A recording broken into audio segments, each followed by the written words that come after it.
ગંભીર ગુનાઓ આચરી સુરતમાં રહેતા આરોપીઓને ઝડપી પાડવા સુરત પોલીસ મેદાને છે. તો સુરતના ઉત્તરાયણ પોલીસે સીઆઈડી ક્રાઇમ ગાંધીનગરમાં બીએનએસ કલમ 72 મુજબ વોરંટના વોન્ટેડ આરોપીને ઝડપી પાડી સળિયા પાછળ ધકેલી દીધો હતો. આરોપીએ ન્યૂઝીલેન્ડના વિઝા પામવાના બહાને લાખો પડાવ્યોની ફરિયાદ નોંધાઈ છે. સુરત પોલીસ કમિશનર અનુપમસિંહ ગેહલોત, સંયુક્ત police commissioner sector 2 Mahendra Bagadiya, DCP zone 5 Lakhdharsinh Zala, in-charge ACP L division R આહિરની સૂચના લઈને ઉત્તરાયણ પીઆઈ એચપી પંઢેરિયા અને સેકન્ડ પીઆઈએનજી પટેલની ટીમ પીએસઆઈ આરડી ધાધલના માર્ગદર્શન હેઠળ પેટ્રોલિંગમાં હતી.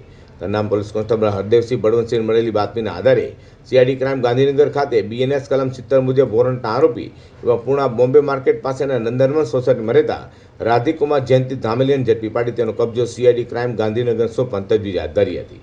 તો આરોપી રાધિક ધામેલિયાએ વર્ષ 2023માં ન્યૂઝીલેન્ડના વર્ક પરમિટ વિઝા અપાવવાના બહાને આરોપી દ્રક્ષ ગોસ્વામી સાથે મળી સુરતમાં ગ્લોબલ હેમન ઓવરસીઝ વિઝા કન્સલ્ટન્સી ચાલુ કરી લોકો પાસેથી 42 લાખ રૂપિયા જેટલા પડાવી લીધા હતા. એની ફરિયાદ નોંધાઈ હોવાની કબૂલાત આરોપીએ કરી છે.